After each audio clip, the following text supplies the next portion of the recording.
Hello बच्चों, स्वागत है आपका हमारे चैनल पर्सनल ट्यूटर पे। मेरा नाम है ऐश्वर्या शर्मा एंड मैं आपको पढ़ाऊंगी chapter number 7 rocks and rock types.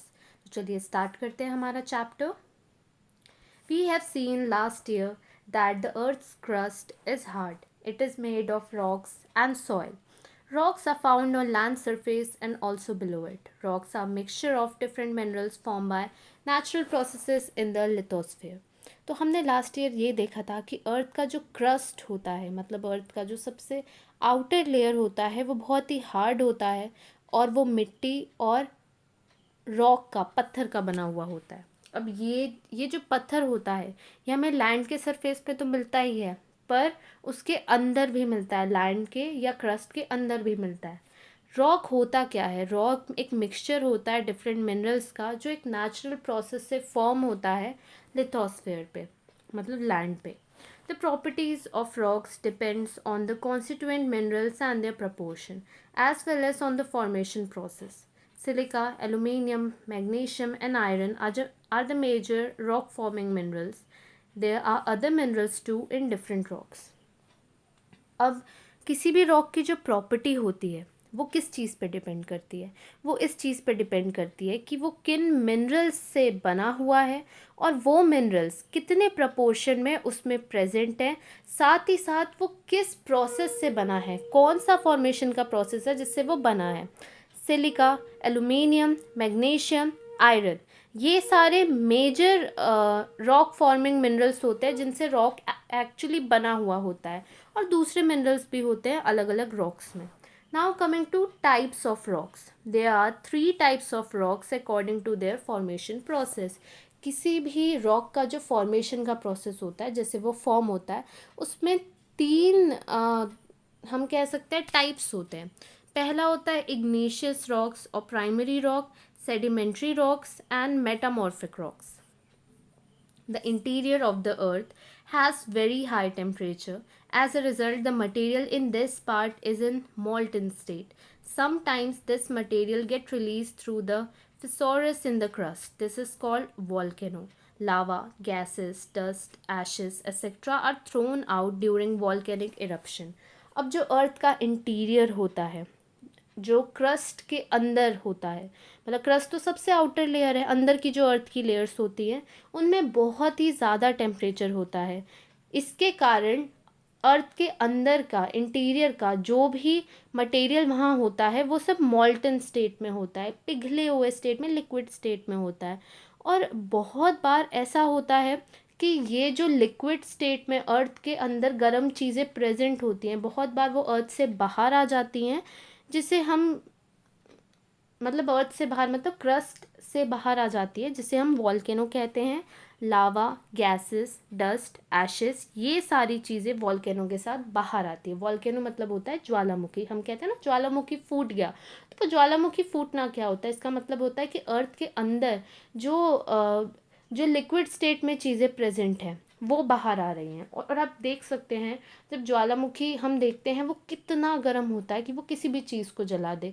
तो अर्थ के अंदर इतना ज़्यादा टेम्परेचर है कि ये चीज़ें इतनी गर्म हो जाती है। Now coming to first type of rock, igneous rocks.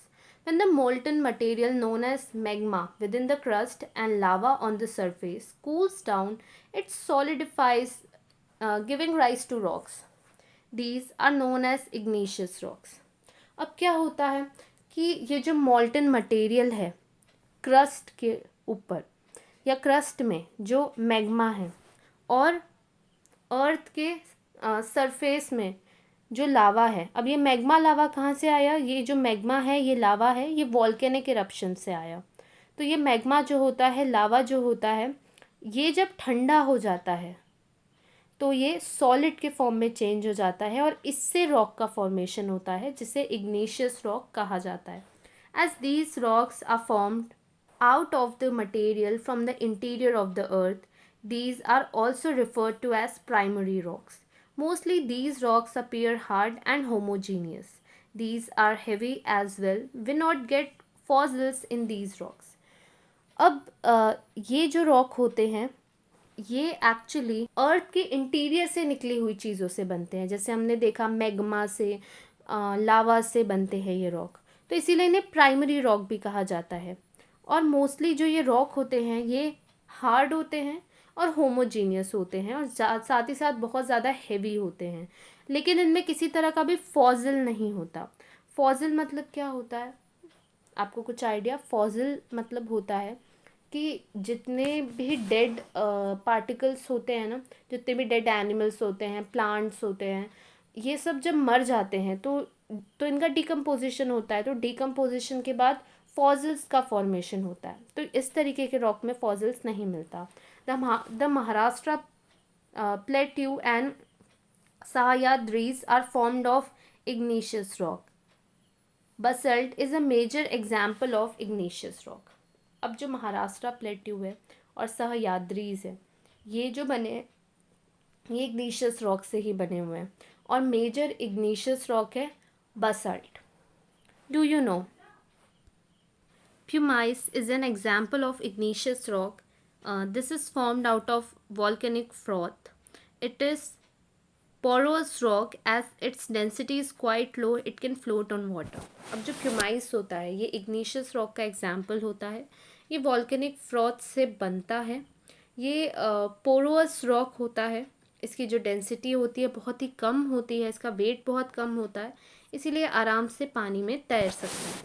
Most of the hill forts in Maharashtra have lakes or elephant yards. Actually, these are old quarry sites. Rock was extracted from these sites and used for the construction of the fort and other buildings. Mainly जो hill forts हैं महाराष्ट्र में उनमें या तो lakes हैं या तो elephant yards हैं। और एक्चुअली ये जो है ये सारे ओल्ड क्वेरी साइट्स हैं। और ये जो हिल एरिया है यहाँ से रॉक एक्सट्रैक्ट किया जाता है और फोर्ट्स बनाने के लिए, बिल्डिंग्स बनाने के लिए यूज़ किया जाता है। In the pits and dugouts left behind after rock extraction, water was allowed to accumulate and these lakes, tanks etc. were created. अब हिल में ऐसी जगह है जहाँ से बहुत सारा रॉक निकाल लिया गया हो फोर्ट वगैरह बनाने के लिए, ऐसी जगहें खाली बच जाती थी, तो ऐसी जगहों में पानी को जाने दिया जाता था और ऐसी जगह लेक बन जाती थी या टैंक्स बन जाती थी। Now coming to sedimentary rocks. Due to continuous variation in the temperature, rocks develop cracks. Similarly, the water percolating through rocks dissolve the soluble mineral. This leads to weathering of rocks. They get disintegrated or decomposed. अब क्या होता है कि हमारे atmosphere का जो temperature है वो कंटिन्यूसली चेंज होता रहता है, जिसके कारण रॉक्स में क्रैक्स आ जाते हैं। और सिमिलरली ये क्रैक्स के कारण क्या होता है कि उन रॉक्स में से पानी घुसने लग जाता है और पानी घुसने के कारण रॉक्स में जो भी मिनरल रहते हैं वो पानी के साथ बाहर निकल जाते हैं और रॉक टूटने लग जाते हैं, वेदरिंग होने लग जाती है रॉक में। और फिर क्या होता है वो धीरे धीरे डिसइंटीग्रेट होने लग जाते हैं या डिकम्पोज होने लग जाते हैं। That is they get reduce two pieces. और इस प्रोसेस के कारण वो छोटे छोटे टुकड़ों में आ जाते हैं। These rock particles get transported by rivers, glaciers, wind, etc. towards low-lying areas and are deposited there.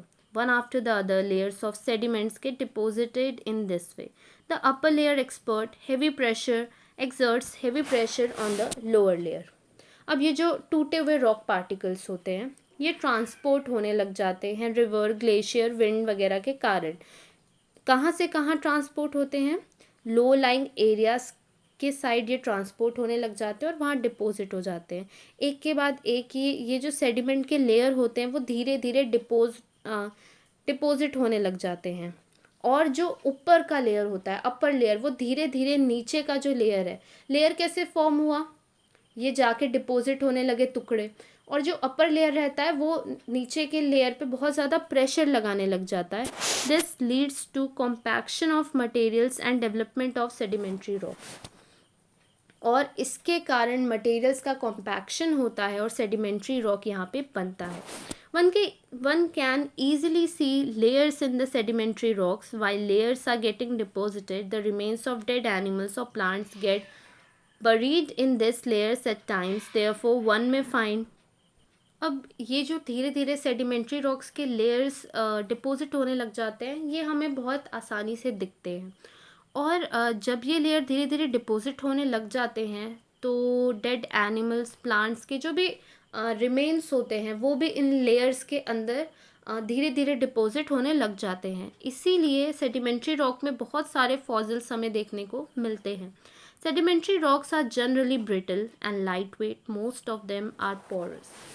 जो सेडिमेंट्री रॉक होते हैं इनका ज़्यादा वेट नहीं होता और मोस्ट ऑफ देम, इसमें से मोस्ट ऑफ देम जो होते हैं वो पोरस होते हैं। Sandstone, limestone, shale, corals etcetera are sedimentary rocks. One may find coal seams in sedimentary rocks. अब जैसे सैंडस्टोन है, लाइमस्टोन है, शेल है, कोरल्स है, ये सारे सेडिमेंट्री रॉक्स होते हैं। और जो कोल सीम्स होते हैं उसमें भी हमें सेडिमेंट्री रॉक्स मिलते हैं। Now coming to fossils, the buried remains of dead animals or plants become subject to heavy pressure. As a result, their impression get marked in the rocks. At times, the buried animals or plants get petrified. These are called fossils. The study of fossils provide information about the life in that period. अब बहुत बार क्या होता है कि suppose कोई दो rock है, उसके बीच में कोई फॉसिल रह गया, उसके बीच में कोई डेड एनिमल रह गया या प्लांट रह गया, तो इतना प्रेशर पड़ रहा है तो वो डेड एनिमल की बॉडी का जो स्ट्रक्चर है वो छप जाता है रॉक के ऊपर, एक इम्प्रेशन छूट जाता है। और ये जो डेड एनिमल्स और प्लांट्स रहते हैं, इनके जो रिमेन्स रहते हैं, इन्हें ही हम फॉसिल्स कहते हैं। और जब भी हम फॉसिल्स के बारे में पढ़ते हैं तो हमें उस समय की जो लाइफ है उसके बारे में बहुत सारी चीज़ें पता चलती है। Near Jaipur city in Rajasthan, red sandstone is found. This is the type of sedimentary rock. This rock was used for construction of the Red Fort at Delhi. As sandstone is relatively soft, it is easy to carve in it. नया Jaipur city जो है राजस्थान में, वहाँ पे आपको red sandstone देखने को मिलेगा। ये एक तरीके का सेडिमेंट्री रॉक ही होता है। इस रॉक का यूज़ रेड फोर्ट को कंस्ट्रक्ट करने में यूज़ किया गया था, दिल्ली में जो रेड फोर्ट है उसे। और ये जो सैंडस्टोन होता है ये आप बाकी चीज़ों से कंपेयर करें तो रिलेटिवली सॉफ्ट होता है और इसमें बहुत आसानी से कार्विंग की जा सकती है। Now coming to metamorphic rock, volcanic activity and other earth movements constantly take place on the earth. While these are occurring, the igneous or sedimentary rocks in that region are subjected to tremendous pressure and heat. अब कुछ ऐसे process होते हैं अर्थ में जो continuously होते रहते हैं। जैसे वॉल्केनिक एक्टिविटी जो होती है वो कंटिन्यूसली होती रहती है। अर्थ का जो मूवमेंट होता है वो कंटिन्यूसली चलता रहता है। और जब ये चीज़ें होती रहती है तो जो इग्नियस रॉक होता है, सेडिमेंट्री रॉक होता है जगह जगह पर, वहाँ इन पे बहुत ज़्यादा प्रेशर पड़ता है और इन पे बहुत ज़्यादा गर्मी पड़ती है। This leads to change in the nature as well as chemical property of the original rock, जिसके कारण वो रॉक जो है ओरिजिनल फॉर्म में, उस फॉर्म से वो चेंज हो जाता है, उसकी केमिकल प्रॉपर्टी चेंज हो जाती है, उसका नेचर चेंज हो जाता है। The crystals in the original rocks get recrystallised. Original rock में एक्चुअली जो क्रिस्टल होता है वो रिक्रिस्टलाइज्ड हो जाता है। This means the rocks get metamorphosed. The rocks form through such a process are called metamorphic rocks. और इसीलिए जो रॉक होता है उसमें मेटामॉर्फोस्ड हो जाता है वो रॉक, मतलब उसकी प्रॉपर्टीज़ जो होती है वो कम्प्लीटली चेंज हो जाती है। और इसीलिए इस प्रोसेस से जो रॉक फॉर्म होता है उसे हम मेटामॉर्फिक रॉक कहते हैं। These rocks do not contain fossils. These rocks are heavy and hard. ये जो रॉक होते हैं इनमें किसी तरह का भी फॉसिल नहीं मिलता है और ये रॉक बहुत ही हैवी होते हैं और बहुत हार्ड होते हैं। यहाँ पे आपको एक चार्ट दिया हुआ है, हम इस चार्ट पे आ जाते हैं। इस चार्ट से हम ये समझेंगे कि मेटामॉर्फोसिस प्रोसेस से कैसे मेटामॉर्फिक रॉक का फॉर्मेशन होता है। तो मतलब कौन से मेटामॉर्फिक रॉक का फॉर्मेशन होता है। तो इग्नियस क्या है, टाइप ऑफ रॉक है, और इग्नियस रॉक में ओरिजिनल रॉक है ग्रेनाइट। जिसकी आप फोटोग्राफ देख सकते हैं। और इसमें मेटामॉर्फोसिस हुई और उसके कारण जिनेस रॉक का फॉर्म हुआ, उसकी भी आप पिक्चर देख सकते हैं। नेक्स्ट अगेन इग्नियस रॉक है जिसमें है बसल्ट, आप ये रॉक देख सकते हैं। अब मेटामॉर्फोसिस के कारण एम्फीबोलाइट रॉक का फॉर्म हुआ जो कि एक मेटामॉर्फिक रॉक है। नेक्स्ट सेडिमेंट्री रॉक दिया हुआ है लाइमस्टोन, इसकी आप पिक्चर देख सकते हैं। एंड इसके बाद मेटामॉर्फोसिस के कारण मार्बल का फॉर्मेशन हुआ, जो आप देख सकते हैं। मार्बल बहुत ही फेमिलियर रॉक है क्योंकि मैक्सिमम घर पे आजकल तो टाइल्स लगने लगे हैं, पर पहले मार्बल का यूज़ होता था। सेडिमेंट्री रॉक में कोल है, आप कोल देख सकते हैं, और कोल से ही डायमंड का फॉर्मेशन होता है। मेटामॉर्फोसिस प्रोसेस के कारण डायमंड का फॉर्मेशन होता है। सेडिमेंट्री रॉक है सैंडस्टोन, और मेटामॉर्फोसिस प्रोसेस के बाद क्वार्ट्जाइट रॉक का फॉर्मेशन होता है।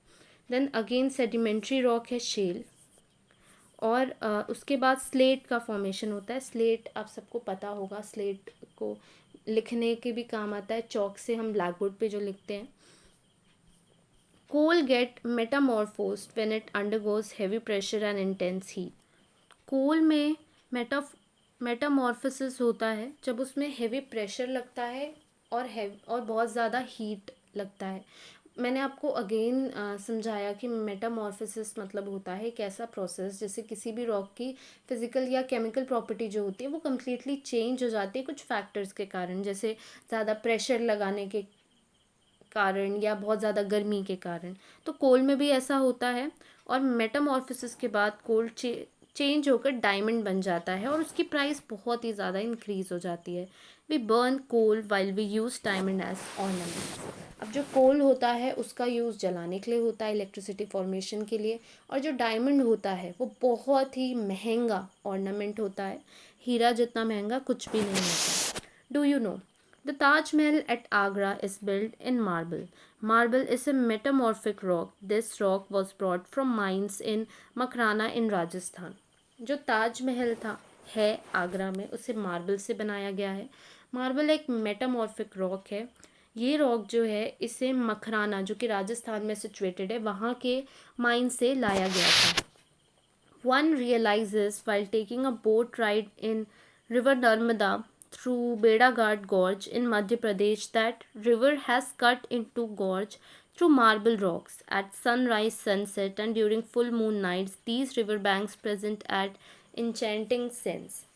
जब भी सपोज़ आप जबलपुर गए होगे, बेड़ा घाट है वहाँ पे रिवर नर्मदा है, अगर आप वहाँ गए होगे, बोट राइड की होगी, तो आप क्या रियलाइज़ करोगे कि वहाँ जो पहाड़ है उन्हें मार्बल रॉक के थ्रू काटा गया है।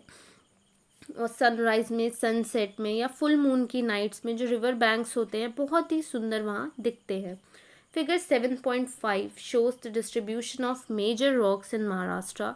List the districts in Maharashtra where rocks other than basalt are found. The basalt rock formed out of volcanic eruption has spread over a vast region of our state. अब figure 7.5 आप देख सकते हो, यहाँ पे आपको मेजर रॉक्स का जो डिस्ट्रीब्यूशन है दिख सकता है, बासाल्ट का, ग्रेनाइट का, लेटराइट का, सेडिमेंट्री रॉक का।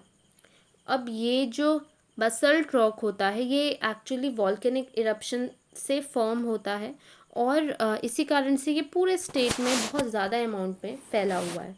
Granite rock is found in the eastern part and in south Konkan. Laterite is formed in south Konkan. जो ग्रेनाइट रॉक होता है वो आपको ईस्टर्न पार्ट और में दिख सकता है साउथ कोनकान के, और जो लेटराइट रॉक होता है वो भी साउथ कोनकान में ही मिलता है। Because of thick and extensive layers of basalt, Maharashtra does not have large reserves of mineral wealth. Therefore, mining activities concentrated in South Konkan and in Eastern Maharashtra. क्योंकि महाराष्ट्र में बहुत ही थिक और बहुत ही फैली हुई लेयर है बासाल्ट की, इसीलिए यहाँ पे मिनरल्स के बहुत ज़्यादा रिजर्व्स नहीं हैं। क्यों रिजर्व्स नहीं हैं? क्योंकि ये जो पर्टिकुलर रॉक है ये बहुत ज़्यादा फैला हुआ है, और इसीलिए महाराष्ट्र में जो माइनिंग एक्टिविटीज़ है ये बेसिकली साउथ कोनकान या ईस्टर्न महाराष्ट्र में ही होती है। Now coming to Laterite. In the coastal region of Konkan and Maharashtra, we find laterite rock. It is found especially in Ratnagiri and Sindhudurg district. अब महाराष्ट्र के जो भी कोस्टल एरियाज़ हैं कोनकान के, वहाँ पे हमें लेटराइट रॉक मिलता है और ये स्पेशली रत्नागिरी या सिंधुदुर्ग डिस्ट्रिक्ट में हमें मिलता है। तो यहाँ पे आपका चैप्टर ख़त्म होता है। ये बहुत ही इजी चैप्टर था समझने के लिए। स्टिल अगर आपको कोई भी डाउट होता है तो आप श्योर हमें कमेंट सेक्शन पे पूछ सकते हैं। Thank you for watching.